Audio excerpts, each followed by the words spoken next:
ஆதியாகமம் 22ஆம் அதிகாரம் 7 முதல் 19 வரை. ஆதியாகமம் 22ஆம் அதிகாரம் 7 முதல் 19 வரை. 2ஆம் அதிகாரத்தை ஆதியாகமம் 22ஆம் அதிகாரத்தின் பிந்தின பகுதியை இன்றைக்கு நாம் தியானிக்கிறோம். ஆபிரகாமினுடைய கீழ்ப்படிதலை கடவுள் கிருபையாக அங்கீகரித்தார். அதற்கு பலனாக பரிபூரண ஆசீர்வாதத்தை அருளுகிறார். ஆபிரகாமின் கீழ்ப்படிதல் என்று சொல்லுகிற பொழுதே அந்த கீழ்ப்படிதல் தேவனுடைய கிருபையின் செயல்.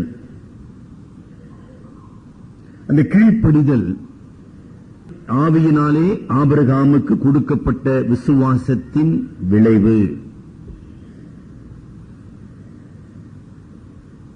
அந்த கீழ்ப்படிதல் ஆபிரகாமினுடைய சித்தம் தேவனுடைய சித்தத்துக்கு முழுமையாக ஒப்படைக்கப்பட்டது அல்லது சித்தத்தினால் ஆட்கொள்ளப்பட்டது என்பதற்கு அடையாளம். இவைகள் எல்லாவற்றையும் கடவுள் தாமே ஆபிரகாமினுடைய வாழ்க்கையிலே செயல்படுத்தினார். அப்படி செயல்படுத்தி ஆபிரகாமை நமக்கு ஒரு முன்னோடியாக நிறுத்துகிறார். முன்னோடி இஸ் a forerunner. இப்ப ஆபிரகாமுடைய வாழ்க்கையில பல சோதனைகள் வந்தது. இது சிறப்பான ஒரு சோதனை. இந்த சோதனையில அவன் வெற்றி பெறுவதற்கான அனைத்து கிருபைகளையும் தேவன் தந்தார். அவன் வெற்றி பெற்றான். அவ்விதமாகவே ஒவ்வொரு விசுவாசியினுடைய வாழ்க்கையிலும் சோதனைகள் வரும், சோதனைகள் தொடரும். ஆனா சோதனைகளை கண்டு பயப்பட வேண்டிய அவசியம் இல்லை. அவைகளை நாம் வெற்றி கொள்கிறோம். அதை வெற்றி கொள்வதற்கான தெய்வீக ஆற்றல்களை, சக்தியை தேவன் நமக்கு கொடுக்கிறார். அதைதான் இந்த 22ஆம் அதிகாரத்தினுடைய பிந்தின பகுதி நமக்கு வெளிப்படுத்துகிறது. ஒருவேளை ஒரு சில விசுவாசிகளுடைய வாழ்க்கையில இன்றைக்கு சில கேள்விகள் இருக்கலாம். ஐயா, ஏன் என்னுடைய வாழ்க்கையில இந்த சோதனை அல்லது பரிசோதனை, அதாவது ட்ரையல் ஆஃப் ஃபெய்த், ஏன் ஐயா இவ்வளோனா தொடருதுங்கள? அங்கு ஈசாக்கு கட்டப்பட்டு கத்தி உயர்த்தப்படும் வரைக்கும் அந்த சோதனை தொடரும். இந்த சோதனையின் முடிவை தீர்மானிக்கிறவர் கடவுள், நீங்களும் நானும் அல்ல. Where it will end, when it will end, it will be decided by God, not by you and me. அதை கற்றுக்கொள்ள வேண்டாம். ஆபிரகாமுக்கு தெரியாத கடவுள் அங்க பேச போறார், கடவுள் வெளிப்பட போகிறார், தெரியவே தெரியாது. ஆனா கடவுள் செயல்படுவார் என்பது தெரியும். ஆனா எப்போது செயல்படுவார் தெரியாது. அதே மாதிரிதான் உங்களுடைய என்னுடைய வாழ்க்கையில டோட்டாலிட்டி ஆஃப் கமிட்மெண்ட், நம்முடைய அர்ப்பணிப்பு பூரணப்பட வேண்டும். அது வரைக்கும் சோதனை தொடரும். அந்த பாடத்தை நம்ம கற்றுக்கொள்கிறோம். என்னுடைய வாழ்க்கையில சோதனைகள் என்னை தொடர்ந்து வருமானால் அதை கண்டு நான் பயப்பட வேண்டிய அவசியம் இல்லை, சோர்ந்து போக வேண்டிய அவசியம் இல்லை. ஐயோ அந்த சோதனையில விழுந்து, அதுவும் அவசியம் இல்லைங்க. சோதனை தொடரும் until I am perfected. அந்த ஒரு பாடத்தை கற்றுக்கொள்ளுங்க. சோர்விலிருந்து நீங்க விடுதலை பெறுங்க. It's good for me. அது ஒண்ணு அதான் நாங்க பார்க்கணும். கடவுள் அந்த சோதனையுடைய முடிவை தீர்மானித்திருக்கிறார். அதை நம்ம கற்றுக்கொள்கிறோம். இன்னும் ஒரு சிலர் என்ன கேட்கிறாங்கன்னா, ஐயா இவ்வளவு பாடுகள் படுவதனால என்ன சார் பலனு? ஒரு நல்ல கேள்விதாங்க. விசுவாசத்துக்காக இவ்வளவு பாடுபடணுமா? இவ்வளவு கஷ்டப்படணுமா? இவ்வளவு உபத்திரவங்கள் தேவைதானா? இஸ் இட் நெசசரி அப்படின்னு சில நேரம் நம்ம யோசிக்கிறோம்ல. எனக்கு அருமையானவர்களே, 1 கொரிந்தியர் 10ஆம் அதிகாரம் 13ஆம் வசனம் படிங்க. அதாவது சோதனைகள் வெளியேற பெற்றவைகள். அது விளையாட்டாகவோ அல்லது கடவுளுடைய நோக்கமின்றியோ நம்முடைய வாழ்க்கையில அனுமதிக்கப்படுகிறது இல்லை. 1 கொரிந்தியர் 10:13. வேறே சோதனை உங்களுக்கு நேரிடவில்லை, தேவன் உண்மை உள்ளவராய் இருக்கிறார் என்பதை அந்த சோதனையின் காலத்திலே நீங்கள் உணர்ந்து கொள்வீர்கள். உங்கள் திராணிக்கு மேலாக நீங்கள் சோதிக்கப்படுகிறதற்கு, உங்களுடைய திராணி கடவுளுக்கு தெரியும். உங்களுடைய திராணிக்கு மேலாக அவர் சோதனையை இடம் கொடாமல் சோதனையை தாங்கத்தக்கதாக சோதனையோடு கூட அதற்கு தப்பிக்கொள்ளும்படியாக. எவ்வளவு நாளைக்கு சார்? ஏன் சார் இந்த கேள்விகள் எல்லாம் உங்களுக்குள்ள வருமானால் ஜெகோவா ஈரே. அதான் பதில். தேவனுடைய பர்வதத்தில் பார்த்துக் கொள்ளப்படும். He will provide. சோதிக்கிறவர், சோதனையை தாங்கக்கூடிய பலனை அளிக்கிறவராக ஆபிரகாமு கூட அதே இடத்துல இருக்கிறார். ஆக அந்த நிகழ்ச்சி என்ன சொல்லுது? சரி ஆபிரகாம் நீ போப்பா. God never let Abraham alone. அப்ப நீ வழிய பார்த்துட்டு போ, அதை முடிச்சுட்டு வான்னு சொல்லல. எந்த பாடுகளின் பாதையிலே, சோதனையின் பாதையிலே ஆபிரகாம் சென்றானோ அதே பாதையிலே அங்கு கர்த்தராகிய யெகோவா தொடர்ந்து வருகின்றார். அற்புதமான ஒரு தேவன். சரியா? இவ்வளவு பாடுகளுடைய பலன் என்னங்க? எல்லா பலன்கள் ஏதாச்சும் இருக்குதுங்களா? இருக்குதுங்க. அநேக நேரத்தில் அதுலயும் நம்ம சோர்ந்து போகிறோம். எதுக்குதான் இவ்வளவு கஷ்டம் தெரியலீங்களே, எதுக்குதான் இவ்வளவு போராட்டம் புரியலீங்களே அப்படின்னு சில நேரம் நம்ம சோர்ந்து போங்க. எனக்கு அருமையான விசுவாச சகோதர சகோதரிகளே, தேவன் நமக்காக வைத்திருக்கிற மகிமையை குறித்த அறியாமை தான் இங்க காரணம். ஒரு 3 வசனங்களை உங்களுடைய விசுவாச ஆறுதலுக்காக சொல்ல விரும்புகிறேன்.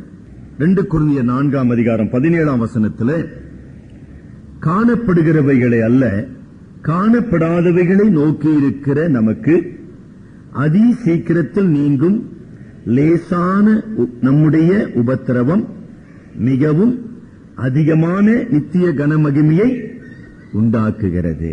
அப்ப அதை நோக்கி பாருங்க. ஒப்பற்ற நித்திய கனமகிமையை தேவன் எனக்கு வைத்திருக்கிறார். இந்த கீழ்ப்படிதல் என்னுடைய பலன். Reward for obedience is unspeakable. விவரிக்க முடியாத. ஒருவேளை 1 கொரிந்தியர் 2ஆம் அதிகாரம் 9ஆம் வசனத்தில் இன்னொரு உண்மையை பவுல் சொல்லுகிறார்.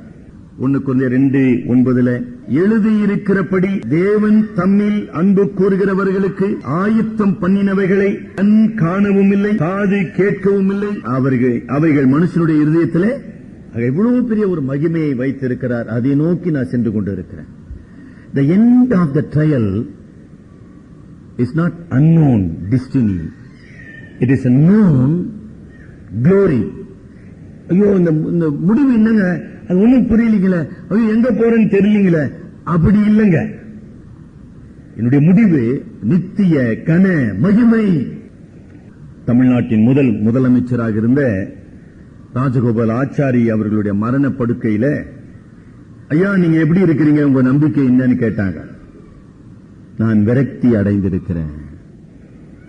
I have no hope. நல்லா கவனிச்சீங்களா? விரக்தி என்றால் நம்பிக்கையற்ற சூழ்நிலை. ராஜாஜி யாருன்னு தெரிஞ்சவங்களுக்கு அந்த வார்த்தையினுடைய ஆழம் தெரியும்.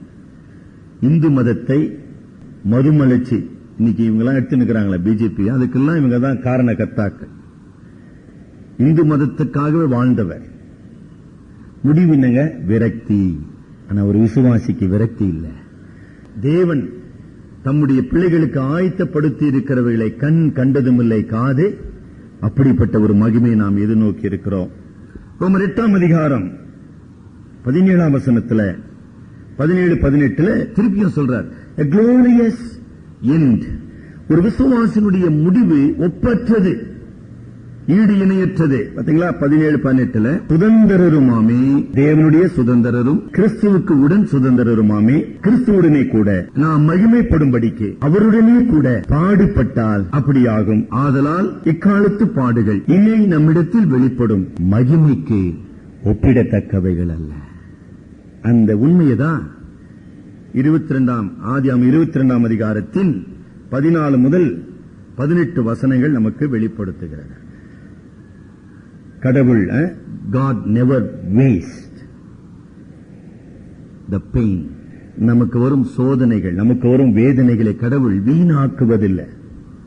ஒரு சங்கீதத்தில் சொல்லியிருக்க 9ஆம் சங்கீதமா இருக்கும், உங்களுடைய கண்ணீர்களை என்னுடைய குப்பியில் நான் அடைத்து வைத்திருக்கிறேன். கிறிஸ்துவுக்காக, அவருடைய திருச்சபைக்காக, ஆத்துமாக்களின் ரட்சிப்புக்காக நாம் சிந்துகின்ற கண்ணீர்களை, நாம் படுகின்ற பாடுகளை தேவன் தம்முடைய குப்பிகளிலே வைத்திருக்கிறார். ஆக அப்படிப்பட்ட ஒரு அற்புதமான தேவனை பரிபூர்ணமான பலன், abundantly rewarded, சும்மா சரிப்பா தட்டி கொடுத்துக்கிறது இல்ல. அபண்டன்ட்லி, அதாவது ஆபிரகாமை கடவுள் ஆசீர்வதிக்கிறார். அந்த 17-18 வசனங்களை, அந்த ஆசீர்வாதத்தை ஆபிரகாம் விளங்கிக் கொள்ள முடியாது. இன்காம்ப்ரஹென்சிபிள் பிளஸிங், நித்தியமாக ஆசீர்வதிக்கிற ஒரு கடவுள்.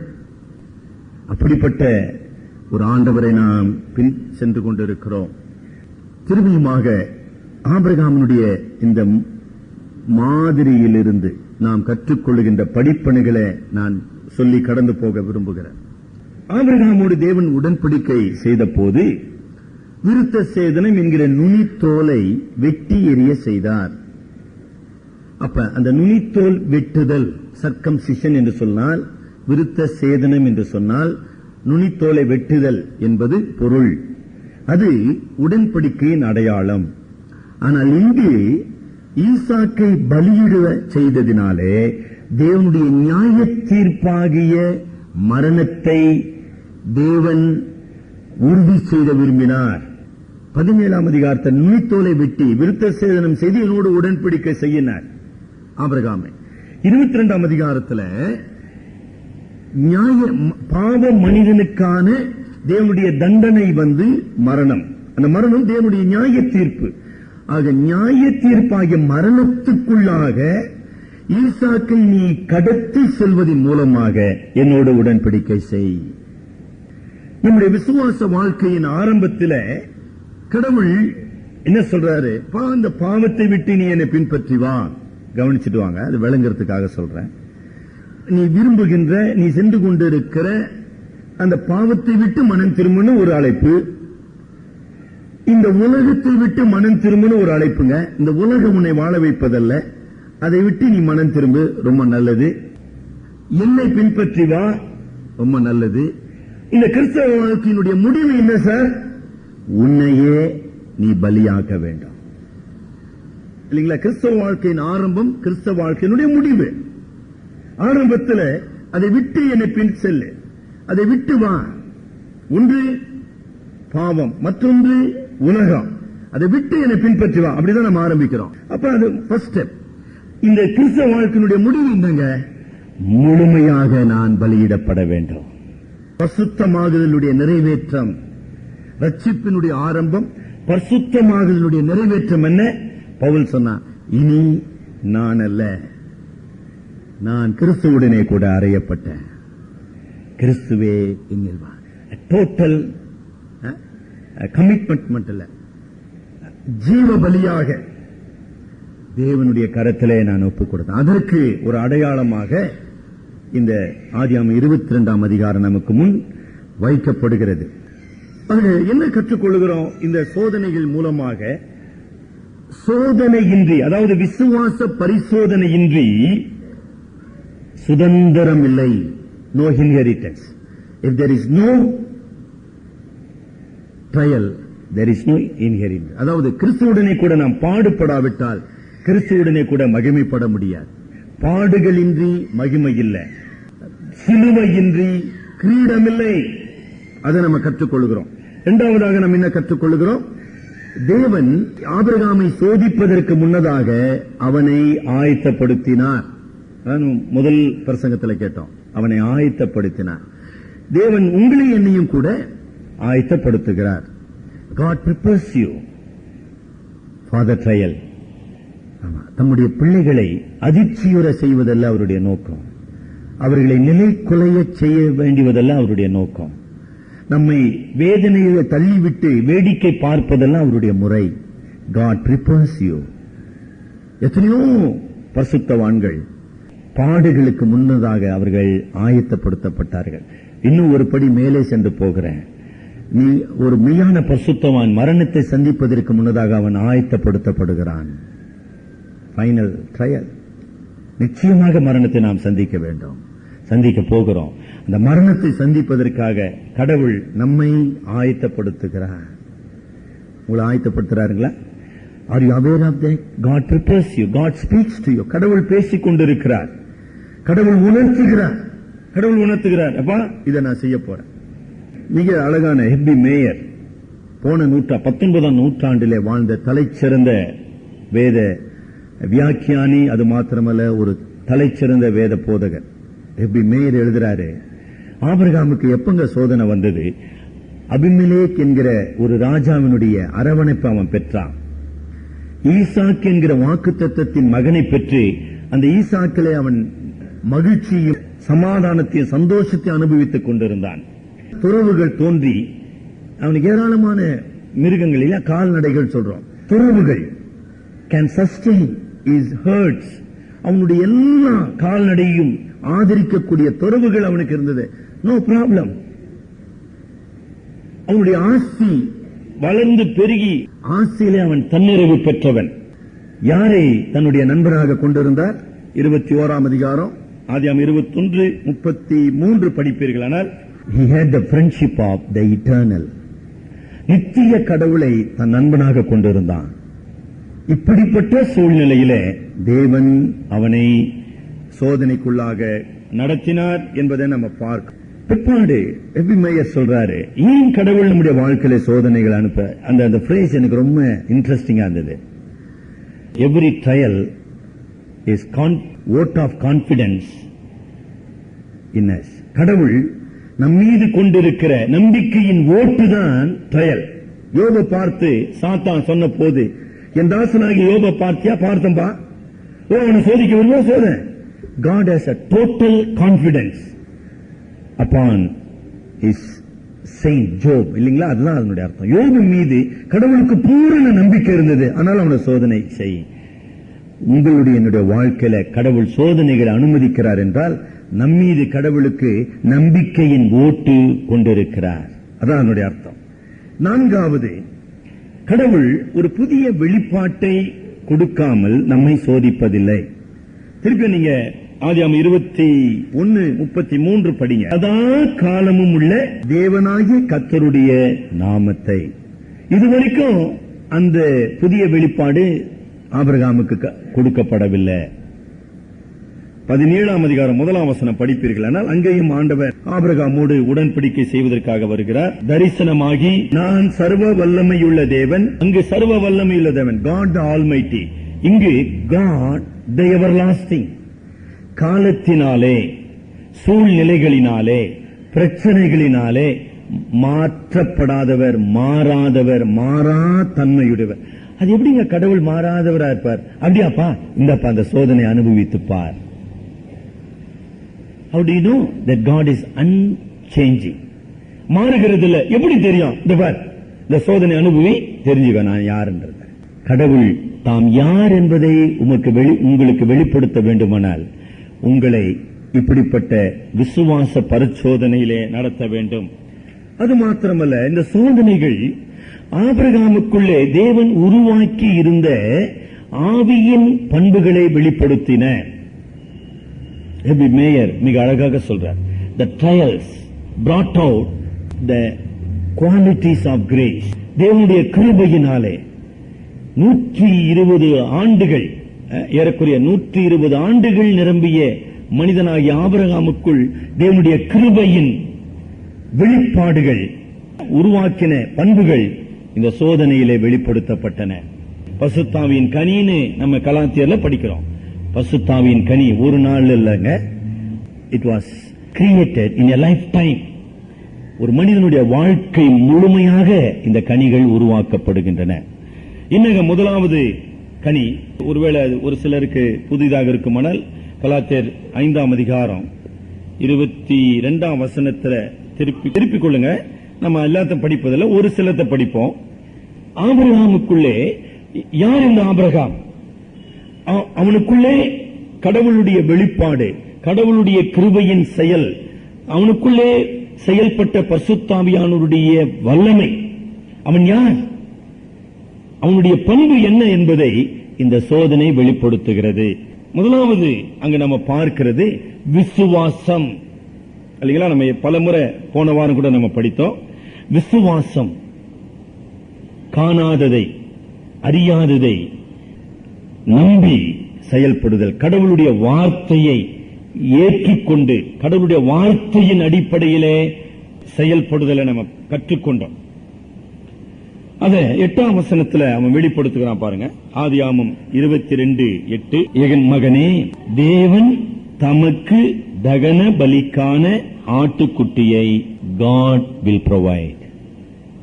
Where God leads, He will provide. இதுதான் விசுவாசம். உங்களுடைய வாழ்க்கையில, உங்களுடைய கிறிஸ்தவ வாழ்க்கையில, கிறிஸ்தவ அனுபவத்துல இதை கற்றுக்கொண்டீங்களா? ஐயா ஏன் அந்த சோதனை, இது எப்படிங்க, அது ஏமா நீ சொல்லின்னு இருக்கிற?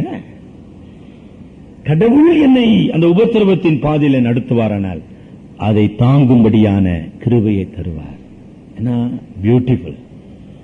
உங்களுடைய வாழ்க்கையில சோதனைகள் விசுவாசத்தை வெளிப்படுத்தினதா? அங்க விசுவாசத்துக்கு இன்னொரு விளக்கம் நம்ம என்ன சொல்றோம்? இம்ப்ளிசிட் ஒபீடியன்ஸ், கேள்வி கேட்காத கீழ்ப்படிதல். நல்ல அழுத்தம் திருத்தமா எழுதிங்க. What is faith? Unquestioning obedience. கடவுள் உன்னுடைய வாழ்க்கையில, என்னுடைய வாழ்க்கையில அதை எதிர்பார்க்கலாமா? நான் விசுவாசிக்கிறேன் சொல்றதுல என்னங்கம்மா பிரயோஜனம்? ஆமாண்டவரே, நீர் என்ன சொல்லுகிறீரோ, நீர் என்ன கட்டளை இடுகிறீரோ அதை நான் செய்ய ஆயத்தமா இருக்கு. இரண்டாவது நம்ம என்ன பார்க்கிறோம்? அந்த கீழ்ப்படிதல்ல நீங்க ஈசாக்கை எடுத்துக்கொண்டுவீர்கள், ஆனால் மிக அருமையான ஒரு உண்மை, சைல்ட் லைக் ஒபீடியன்ஸ். ஒரு குழந்தையை போல கீழ்ப்படுகிற தன்மையை ஈசாக்கில நம்ம பார்க்கிறோம். ஆண்டவராய் இயேசு கிறிஸ்துவினுடைய மரணத்தை குறித்து ஏசாயா 53ஆம் அதிகாரத்தில் பேசப்படும் போது, அவர் வாய் திறவாத ஆட்டை போல் இருந்தாள். ஆடு பேசுமா? ஆடு எதிர்த்து சண்டை போடுமா? இல்லைங்களா? வாய் திறவாத, கேள்வி கேட்காத, கடவுளுடைய உண்மையை, கடவுளுடைய ஞானத்தை, கடவுளுடைய அன்பை, கடவுளுடைய வல்லமையை கேள்வி கேட்காத ஒரு கீழ்ப்படிதலை ஆபிரகாமுடைய வாழ்க்கையிலும் பார்க்கிறோம், ஈசாக்கினுடைய வாழ்க்கையிலும் நம்ம பார்க்கிறோம். A lamb like innocence. என்ன அற்புதமான ஒரு உண்மை. என்னுடைய வாழ்க்கையில தேவன் அப்படிப்பட்ட கீழ்ப்படிதலை பார்க்கிறாருங்களா? ஆவியானவரின் செயல்பாடு என்று நம்ம பார்க்கிறோம். அது மாத்திரமல்ல, இச்சை அடக்கம். ஆவியின் கனியில இன்னொரு இச்சை அடக்கம். என்னங்க இச்சை அடக்கம்? ஐயோ மகனே, நான் இப்ப உன்னை வெட்ட போறேன் அப்படி இப்படின்னு ஏதாச்சும் கலாட்டா பண்ணுற ஆபிரகாம் தன்னுடைய உணர்ச்சிகளை கட்டுப்படுத்துகிற ஒரு தகப்பன். தன்னுடைய வேதனையையும், எவ்வளவு வேதனை இருந்திருக்கலாம், தன்னுடைய வேதனையையும், தன்னுடைய ஏமாற்றத்தையும், தன்னுடைய கோபத்தையும். கோபம்னா என்னங்க? நம்ம நினைப்பதுக்கு மாறாக ஒரு காரியம் நடக்கும்போது நமக்கு எரிச்சல் வருது, கோபம் வருது. கடவுள் இப்படி சொல்றாரு. எல்லாவற்றையும் அடக்கி நீ எப்படிப்பா ஒப்பு கொடுக்கணும் உன் மகனை? 2ஆம் வசனத்துல அவனை தகன பலியாக, மனப்பூர்வமான தகன பலியாக ஒப்பு கொடுக்கணும். இச்சை அடக்க மாத்திரமல்ல, தன்னையே பலியாக ஒப்பு கொடுக்கிற ஒரு அனுபவத்துக்குள்ளாக ஆபிரகாம் கடந்து செல்லுகின்றார். இயல்பான மகன் மீதான இயல்பான பாசத்தை அங்கு அடக்குதல் இயல்பது. It is natural. அதுல தப்பு. அதை கூட நீ அடக்கணும்பா தேவனுடைய சித்தத்துக்காக.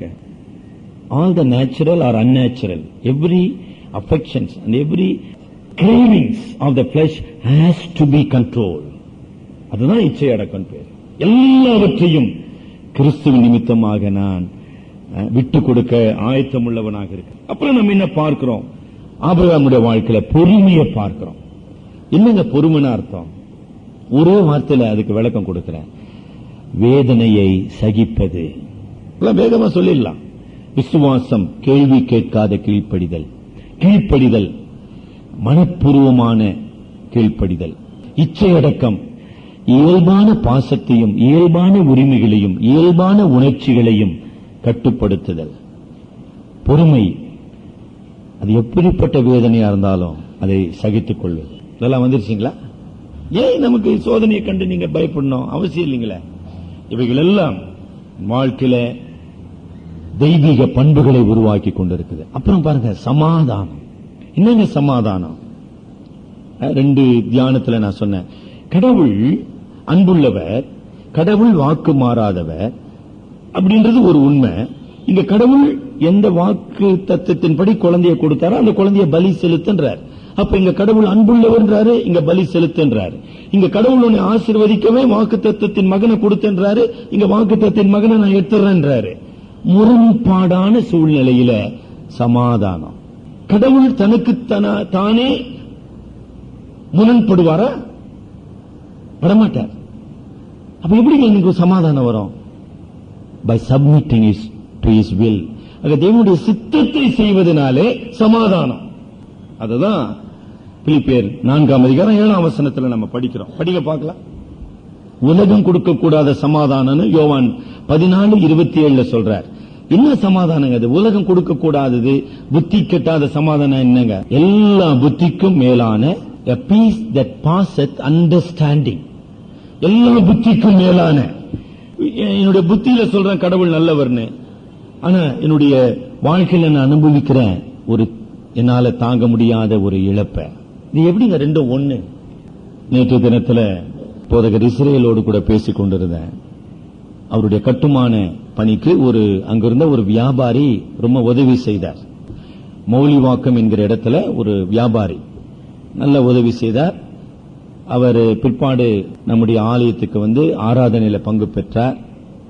ஒரு நடுத்தர வயது உள்ளவர். திடீர்னு மரித்து போனார். அந்த முரண்பாடு விளங்குச்சுங்களா? கடவுள் அன்புள்ளவர். அவர் எப்படி என்னுடைய அப்பாவை எடுத்துக்குவாரு? அது எடுத்தது எனக்கு நல்லதுன்றது அவனுக்கு விளங்கல. அப்படிதான் நம்மலாம் இருக்கு. அப்படின்னா நம்ம அவிசுவாசிகளா இருக்கிறோம் அர்த்தம். விசுவாசத்துல என்ன சார் சமாதானம்? கடவுள் நல்லவர், ஆகையினால நான் கடந்து செல்வது நன்மையானது. இதுதான் சமாதானம். Peace that passeth understanding. இந்த வாழ்க்கையில் அது இருக்குதுங்களா? அதனால்தான் சொன்னேன், ஒரு விசுவாசி தேவனுடைய சித்தத்தை கேள்வி கேட்க முடியாது. மாறாக தேவனுடைய சித்தத்துக்கு கீழ்ப்படிந்து சரணாகதியாக தேவனுடைய சமூகத்தில் தன்னை தாழ்த்த வேண்டியவனாக இருக்கிறான். அப்புறம் கடைசி the greatest of the virtues சொல்றோம் ஆங்கிலத்தில். கிறிஸ்தவ வாழ்க்கையில ஒப்பற்ற பண்பு அன்பு. அன்பு இந்த ஆதியாகமம் 22 ஆபிரகாம் வெளிப்படுத்தினார். என்ன அன்புங்க? எல்லா அன்பை விட உயர்ந்த அன்பு கடவுள் பேரிலான அன்பு. அந்த கடவுள் பேரிலான அன்புக்காக என் மகன் பேரிலான அன்பை நான் பலியாக்க ஆயத்தமா இருக்கிறேன். I am ready to sacrifice the love towards my son for the sake of love towards God. என்னுடைய கடவுள் மீதான அன்பு ரொம்ப முக்கியம் சார் எனக்கு. இதான் நான் பலியாக்க ஆயத்தம். உங்க வாழ்க்கையில அப்படிப்பட்ட அன்பை கடவுள் பார்க்கிறாரா? சும்மா சொல்லி நிற்கலாம், ஆண்டவரே ரொம்ப நேசிக்கிறேன், ரொம்ப நல்லதுப்பா, உன்னுடைய ஏக சுதனம், உன்னுடைய நேசகுமாரனும், உன்னுடைய நேச குமாரனும், உன்னுடைய ஏக புத்திரனுமா இருக்கிற ஈசாக்க பலி கொடுப்பான். கடவுள் கேட்கலாமா? உங்ககிட்ட கேட்கக்கூடாதா? எது உனக்கு பிரியமானதோ அதை எனக்கு நீ கொடு. ஏன்னா உன்னுடைய அன்பை நான் அறிய விரும்புகிறேன். 1 யோவான் 5:3 பாரு. 1 யோவான் 5:3. நாம் தேவனுடைய கற்பனைகளை கை கொள்வதே அவரிடத்தில் அன்பு கூறுவதாம். அப்ப ஆபிரகாமே, நீ என்னிடத்தில் அன்பு கூறுகிறாயா? எப்படி எனக்கு தெரியும்? என்னுடைய கட்டளையை நிறைவேற்றுப்பா. அந்த மத்தேயு 19 பணக்கார வாலிபன் வந்தான். நல்ல போதுகிறேன், நான் உம்மிடத்தில் அன்பு கூறுகிறேன், உண்மை பின் செல்ல விரும்புகிறேன், நித்திய ராஜ்யத்தை சுதந்திரிக்க விரும்புகிறேன். அப்படியா தம்பி? ரொம்ப சந்தோஷம். உனக்கு உள்ளது எல்லாவற்றையும் விற்று தரித்திர கொடுத்து விட்டு என்னை பின்பற்றி வா. முடிஞ்சதுங்களா? You really want me to follow me? Yes Lord. Sell away, give away, leave everything out, follow me. That is the test of love. தேவன் இன்றைக்கு உங்களை என்னையும் அதே அன்பினாலே கட்டாயமாக நம்மை பின்பற்ற அழைக்கலாமே. நம்முடைய அன்பு உண்மையானதா என்பதை நிரூபிக்க அவருக்கு எல்லாம் உரிமை இருக்குதுங்களே. இல்லன்னு சொல்றீங்களா நீங்க? ஒண்ணும் வேணாங்க, சும்மா ஒரு உதாரணத்துக்கு பேசுவோமே. இன்றைக்குதான் காதல் திருமணம் ரொம்ப காமன் ஆயிடுச்சுங்க. இருக்கட்டுங்க. அப்ப ஒரு காதலன் காதலி, நான் உன்னை நேசிக்கிறேன், ரொம்ப நல்லதுங்க, என்னங்க செய்ய போறீங்க அப்படின்னா அதுக்கு எவிடன்ஸ் எப்படிங்க கொடுக்கறது? காதல் ரொம்ப நல்லதுப்பா, என்ன நேசிக்கிற, ரைட்டு, என்ன செய்ய போற? நீ எல்லாவற்றையும் விட்டு வர முடியுமா? இழந்து உன்னுடைய குடும்பத்தையும் உன்னுடைய நிலையையும் விட்டு என்னை நீ ஏற்றுக்கொள்ள முடியுமா? இல்ல, முடியாது. அப்புறம் என்ன காதல்? அது என்ன அன்பு? சோ நீங்க அன்புன்னு சொல்லும் போது அங்கு பரிசோதிக்கப்பட வேண்டும். அது ஒரு உதாரணம் சொல்றேன். கரெக்ட் இல்லைங்களா? இல்லாட்டி எப்படி தெரியும்? இல்லாட்டி அது வெளிப்படுத்த வாய்ப்பே இல்லைங்களே. நீங்க தேவனிடத்தில் அன்பு கூறுகிறேன்னு ஒவ்வொரு ஆராதனையிலும் சொல்றீங்க, ஒவ்வொரு முறை ஜெபம் பண்ணும்போது சொல்றீங்க. அந்த அன்பு பரிசோதிக்கப்பட வேண்டும். இந்த அற்புதமான ஆவியின் கனி ஆபிரகாமுடைய வாழ்க்கையில வெளிப்படுத்தப்பட்டது. 14ஆம் வசனத்துக்கு நம்ம வருவோம். The climax of the event. இந்த நிகழ்ச்சியினுடைய சிறந்த முடிவுக்கு வருகிறோம். அங்க என்ன சொல்லப்படுது? ஆபிரகாமுக்கு ஒரு அறிவிப்பு கொடுக்கப்படுது. ஆபிரகாமே, உன் குமாரனுக்கு பதிலாக அந்த ஆட்டுக்கடாவை நீ பிடித்து பலியிடு. ஒரு ஒப்பற்ற தத்துவத்தை, மனித மீட்பினுடைய தத்துவத்தை கடவுள் அங்கு வெளிப்படுத்துகிறார். Redemption by substitution. மனித மீட்பின் அடிப்படை எதுப்பா? பதிலால் பலி. எவ்வளவு பெரிய தத்துவம் இல்லைங்களா? There is no other way. கடவுள் பாவ மனிதனை ரட்சிப்பதற்கு வேற வழியே கிடையாதுங்க. என்னங்க வழி? பாவியாகிய எனக்கு பதிலாக பரிசுத்த குமாரனாகிய கடவுள், ஒரே பேரான குமாரனாகிய இயேசு கிறிஸ்து, பாவமற்றவராகிய இயேசு கிறிஸ்து, மாசற்ற ஆட்டுக்குட்டியாகிய இயேசு கிறிஸ்து பலியாக வேண்டுங்க. வேற வழியே இல்லை, வேற வழியே இல்லை. அதுதான் சொல்லிக் கொடுக்கிறேன்.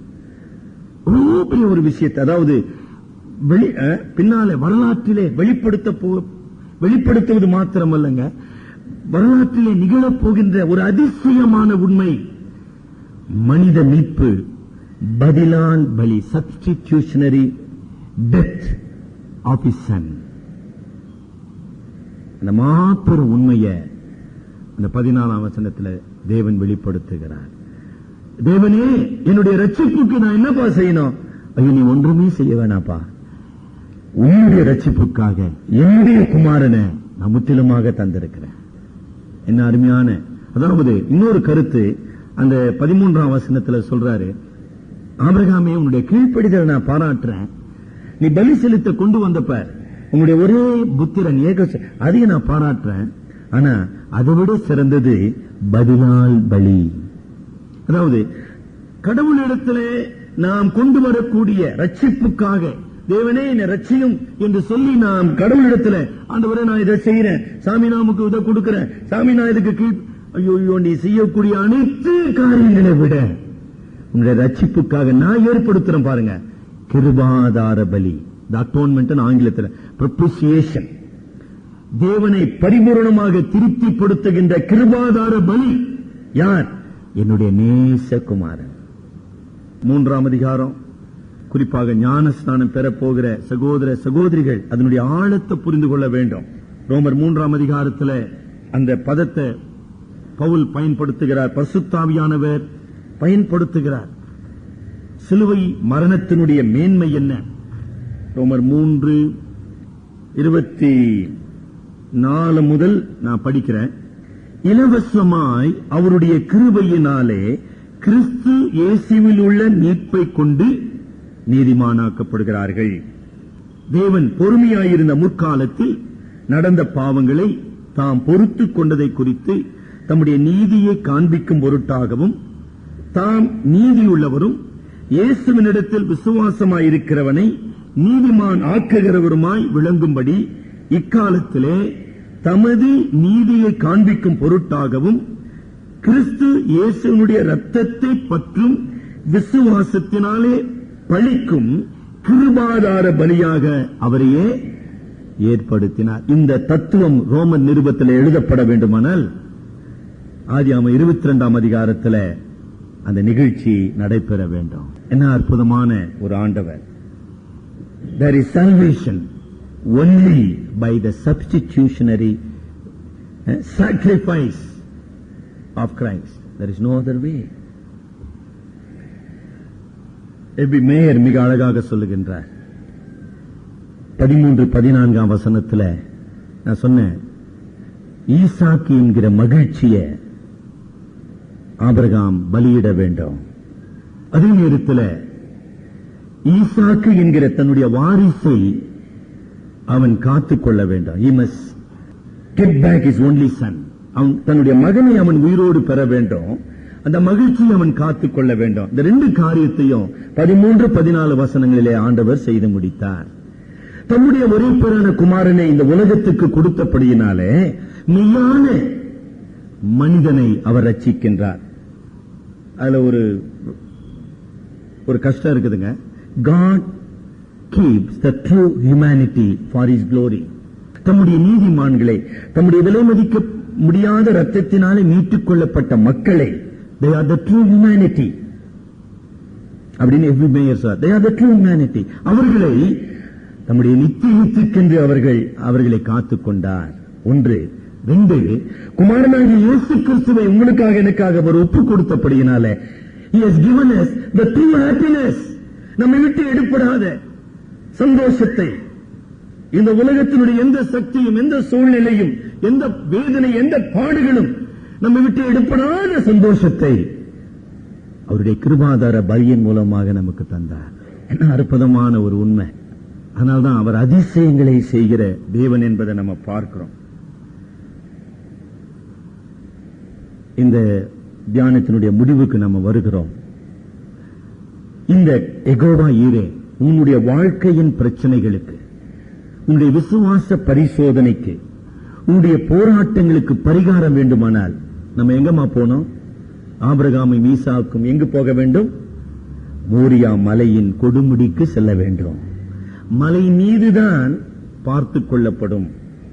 எப்படிங்க வருதுமா? 14ஆம் வசனத்தினுடைய முடிவில் கர்த்தருடைய பர்வதத்திலே, பர்வதத்தின் அடிவாரத்தில் அல்ல, பர்வதத்துக்கு வெளியே அல்ல. There is a beautiful meaning. The Mount of Moriah is the Mount of Calvary. Symbolically, தேவனுடைய பர்வதம் அங்குதான் அது பார்த்துக் கொள்ளப்படும், கீழே இல்ல. நீங்களும் நானும் தேவனுடைய பர்வதம் ஆகிய கல்வாரி சிலுவை அண்டையிலே வர வேண்டும், அல்லது கொடுமுடியான அனுபவத்துக்கு வழி நடத்தப்பட வேண்டும். மவுண்டன் எக்ஸ்பீரியன்ஸ் என்று சொல்கின்றோமே, விசுவாசத்தினுடைய வெற்றி வாழ்க்கையின் கொடுமுடிக்கு நாம் வரும்போது அங்கு அது பார்த்துக் கொள்ளப்படும். It will be solved at the mountain top experience என்று சொல்வார்கள். உங்களுடைய விசுவாச வாழ்க்கை அந்த உச்ச கட்டத்தை எதிர்நோக்கி செல்ல வேண்டும். அதற்கு முன்னதாக பரிகாரம் இல்லைங்க. அது மாத்திரமல்ல, அங்கு தேவன் God's provision is always greater than man's sacrifice. மனிதனுடைய தியாகத்தை விட, மனிதனுடைய பலிகளை விட, மனிதனுடைய காணிக்கைகளை விட கடவுளுடைய ஏற்பாடு எப்போதுமே மேலானதாக இருக்கும். அதான் யெகோவா ஜைரே. இந்த உலகத்தில் எவ்வளவு பெரிய பாடுகளுக்குள்ள நீங்களும் நானும் கடந்து செல்லலாம். நல்ல மனதில் வைத்துக் கொள்ளுங்க. தேவனுடைய ராஜ்யத்தில், பரலோகத்தில் நான் போய் நிற்கும் போது நான் உண்மையாகவே இந்த பாடுகளை குறித்து, ஐயா எனக்கு ஏன் ஆண்டவரே அப்படி சொல்லவே மாட்டோம். ஆண்டவரே, இந்த அற்புதமான ஈவை, இந்த அற்புதமான கிருபையை, இந்த அற்புதமான விசுவாசத்தை, இந்த ஆச்சரியமான வெற்றியை அடிமையாக என் வாழ்க்கையில நீ தந்தீரே, அதற்காக நான் உம்மை துதிக்கிறேன். See, we will be full of praises. அவ்வளவுதான். பரலோகத்தில் நாம் செல்வோமான, நாம் பெற்ற பாடுகளுக்காக, நாம் கடந்து சென்ற வேதனைகளுக்காக துதிப்போமே தவிர வேறு ஒன்றுமே நம்ம செய்ய மாட்டோம். காரணம், தேவனுடைய பர்வதத்திலே பார்த்துக் கொள்ளப்படும். அடுத்த உண்மை, நித்தியராகிய கர்த்தர், God the everlasting, God the everlasting is interested in our daily affairs. அதை கற்றுக் கொடுக்கிறார். நான் சதா காலம் உள்ள தேவன், அதாவது காலத்துக்கு அப்பாற்பட்டவர், எல்லாவற்றுக்கும் மேலானவர், அன்கம்பேரபிள், ஒப்பிட முடியாதவர். அப்படிப்பட்ட மகிமையின் தேவன் உன்னுடைய தனிப்பட்ட வாழ்க்கையின் சின்ன சின்ன நிகழ்ச்சியில நான் அக்கறை உள்ளவனாக இருக்கிறேன்பா. அதற்கு பெயர்தான் யெகோவா ஜைரே. கர்த்தர் பார்த்துக் கொள்வார் என்றால் என்ன? என்னுடைய அற்பமான வாழ்க்கையில, என்னுடைய மிக அற்பமான சூழ்நிலையில சர்வ வல்லமையுள்ள தேவன் செயல்படுகிறார், அக்கறை கொள்ளுகின்றார். சாரிபாத் இஸ்ரவேலுக்கு புறம்பானவர்கள், இஸ்ரவேலின் உடன்படிக்கைக்கு அப்பாற்பட்டவர்கள், விருத்த சேதனம் இல்லாத நாய்கள். சாரிபாத், இந்த சாரிபாத்தின் விதைவனுடைய கண்ணீரை துடைக்கின்றவர் சர்வ வல்லமையுள்ள கடவுள். சாரிபாத்துக்கு கடவுள் பேரே தெரியாம இருக்கலாம். சாரிபாத் விதவிக்கு, 400 விதவிக்கு இயேசு தாவீதின் குமாரன் என்று அறியாமலே இருக்கலாம், மேபி. ஆனா அப்படிப்பட்ட விதவைகளுடைய கண்ணீரை துடைக்கிறவர் ஜெகோவா ஜெயரே. அதை நம்ம வாழ்ந்து காட்டணுங்கம்மா. அதற்காக தான் இந்த படிப்பினை. அங்க 16 முதல் 18 வசனங்களிலே உடன்படிக்கையின் பிரகடனத்தை பார்க்கிறேன் இல்லைங்களா? இன்னும் அழகா சொல்ற 17ஆம் வசனம், நான் உன்னை ஆசீர்வதிக்கவே ஆசீர்வதித்து உன் சந்ததியை வானத்தின் நட்சத்திரங்களைப் போலவும் கடற்கரை மணலைப் போலவும் பெருகவே பெருக பண்ணுவேன். உன் சந்ததியார் தங்கள் சத்துருக்களின் வாசல்களை சுதந்திரித்துக் கொள்வார்கள். அதாவது ஒருபோதும் இஸ்ரவேல் ஜனம் தேவனுடைய வருகை மட்டும் அழிக்கப்படாது. இன்னைக்கு இருக்கிறாங்க, எவ்வளவு பெரிய வல்லரசு வந்தாலும் சரி, எப்படிப்பட்ட சூராதி சூரர்கள் வந்தாலும் சரி, அந்த வாக்குத்தத்தத்தை கவனிச்சீங்களா? சத்துருக்களுடைய வாசல்களை நீங்கள் மிதிப்பீர்கள். அதாவது எந்த சத்துருவும் இஸ்ரவேலை, அதாவது தேவனுடைய, அதாவது ஓரளவுல மாம்சத்தின் வம்சங்க, அதை கூட அழிக்க முடியாது அவருடைய வருகை வரைக்கும். ஆவிக்குரிய வம்சங்களாகிய நீங்களும் நானும், விசுவாச பிள்ளைகளாகிய நீங்களும் நானும் அதே வண்ணமாக இந்த உலகமோ பாவமோ சத்துருவோ சாத்தானோ மரணமோ எது நம்ம அழிக்க முடியாது. அதாங்க நமக்கு கொடுக்கப்படுகிற அஷூரன்ஸ் இல்லைங்களா? என்ன அற்புதமான மீட்பு! என்ன ஆண்டவர் என்ன சொல்ற, என் மகனே என் மகளே, உனக்கு நான் உண்டு பண்ணி வைத்திருக்கிற ஆசீர்வாதத்தை இந்த உலகத்தினுடைய எந்த காரியமும் எடுத்து போட முடியாதுமா. உங்களை ஒருவனும் என் பிதாவின் கையில் இருந்து பறித்துக் கொள்ள முடியாது. அதாவது perseverance of saints, பரிசுத்தவான்கள் விடாமுயற்சியோடு அவர்கள் போராடி தேவனுடைய மகிமையை சுதந்திரிக்கிறவர்களாக மாற்றப்படுகிறார்கள். நீ 18ஆம் வசனம், நீ என் சொல்லுக்கு கீழ்ப்படிந்தபடியினால் உன் சந்ததிக்குள் பூமியில் உள்ள சகல ஜாதிகளும் ஆசீர்வதிக்கப்படும். உன்னுடைய விசுவாச கீழ்ப்படிதலினால ஒவ்வொரு இன்றைக்கு அந்த ஆசீர்வாதத்தை நீங்களும் நானும் பெற வேண்டுமானால் விசுவாச கீழ்ப்படிதல், விசுவாச obedience through faith. தலைவணங்கி ஜெபிப்போம். இந்த காலை நேரத்திலும் தேவன் ஒரு நோக்கத்தோடு கூட நம்மை அழைத்திருக்கிறார். தேவனுடைய பர்வதம் நம்முடைய பிரச்சனைகளின் முடிவு. என்னுடைய எல்லா பிரச்சனைகளுக்கும் தீர்வு காணும் இடம் தேவனுடைய பர்வதம். கல்வாரி சிலுவை உன்னுடைய வாழ்க்கையின் பிரச்சனைகளுக்கு தீர்வாக இருக்குதா? சும்மா ஏசாமி சிலுவையில் ரத்தம் சிந்தினாருங்க, அதுக்காக இல்லைங்க. Knowing an historical fact is not faith. சரித்திர ஒரு சம்பவமாக ஒரு அறிவு பெற்றிருப்பது விசுவாசம் அல்ல. இயேசு கிறிஸ்துவின் சிலுவை என் பாவ பரிகாரம், இயேசு கிறிஸ்துவின் சிலுவையே என் மீட்பின் ஆதாரம், இயேசு கிறிஸ்துவின் சிலுவையே கிருபாதார பலி, தேவனுடைய கோப ஆக்கினையிலிருந்து என்னை விடுதலையாக்குகின்ற பலி. இயேசு கிறிஸ்துவே என் மீட்பர், அவரே என் அடைக்கலம், அவரே என் ஆண்டவர், அவரே என் மீட்பர். அவரே நீங்க அறிக்கை செஞ்சிருக்கீங்களா? எனக்கு அருமையான சகோதரி சகோதரிய, நீ விசுவாசியாக இருப்பாயானால், பாடுகளின் பாதையிலே கடந்து சென்று கொண்டிருப்பாயானால், சோதனையோடு கூட தாங்கும் பலத்தை தருகிற அவருடைய பர்வதத்திலே பார்த்துக் கொள்ளப்படும்.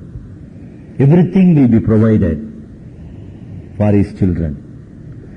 தேவனுடைய பர்வதத்தில் இருந்து உனக்கு அனுதினமும் தேவனுடைய பலன், தேவனுடைய கிருபை, தேவனுடைய ஞானம், தேவனுடைய சமாதானம், தேவனுடைய சந்தோஷம், தேவனுடைய அன்பு உனக்கு அருளப்படுதாமா? Have you got the spiritual ration from heaven? பரலோகத்தினுடைய ரேஷன் இன்னைக்கு உனக்கு வந்துச்சா? எனக்கு ஒத்தாசை வரும் பர்வதங்களுக்கு நேராக என் கண்களை ஏறெடுக்கிறேன்.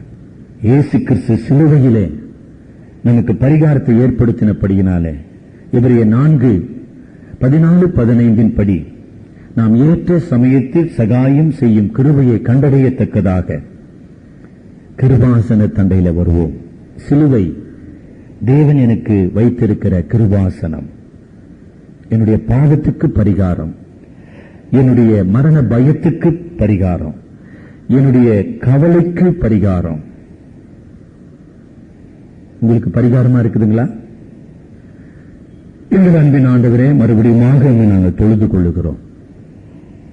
இந்த பலவீனமான பாண்டங்களிலே உம்முடைய கிருபையை வெளிப்படுத்த, உமது வல்லமையை வெளிப்படுத்த நீர் எங்களை தெரிந்து கொண்டீரே, அதற்காக நன்றி செலுத்துகிறோம். உம்முடைய பர்வதத்திலே உம்மோடு வாழ்கின்ற வாழ்க்கை எங்களுக்கு தாரும். நீர் உமது குமாரனாகிய கிறிஸ்துவின் மூலமாக எங்களுக்கு உண்டு பண்ணின இந்த ஒப்பற்ற ரட்சிப்புக்காக, நித்திய உடன்படிக்கைக்காக, இந்த உடன்படிக்கையின் ஆசீர்வாதங்களுக்காக நாங்கள் மறுபடியும் உம்மை துதிக்கிறோம். எங்கள் வாழ்க்கையிலே நீர் அனுமதிக்கிற பாடுகள், உபத்திரவங்களை கண்டு நாங்கள் கலங்காமல் மனப்பூர்வமான ஜீவ பலியாக எங்களை ஒப்புக் கொடுக்கின்ற விசுவாச கீழ்ப்படிதலை ஆவியானவரை எங்களுக்குள்ளே உருவாக்கும். நாங்கள் வாழ்கின்ற அவபக்தியான சமுதாயத்திலே உம்மை நீடித்து உம்மை பரியாசம் பண்ணுகின்ற சமுதாயத்திலே உம்முடைய பரிசுத்தத்தையும் உமது அன்பையும் உமது கிருபையையும் வெளிப்படுத்தும் கிருபா பாத்திரங்களாக எங்களை மாற்றி அருளும். எங்கள் அருமை இரட்சகர் மூலம் ஜெபிக்கிறோம் பிதாவே, ஆமேன். என் ஆத்துமாவே கர்த்தரை ஸ்தோத்திரி, என் முழு உள்ளமே அவருடைய பரிசுத்த நாமத்தை ஸ்தோத்திரி. என் ஆத்துமாவே கர்த்தரை ஸ்தோத்திரி, அவர் செய்த சகல உபகாரங்களையும் மறவாதே. ஆமேன்.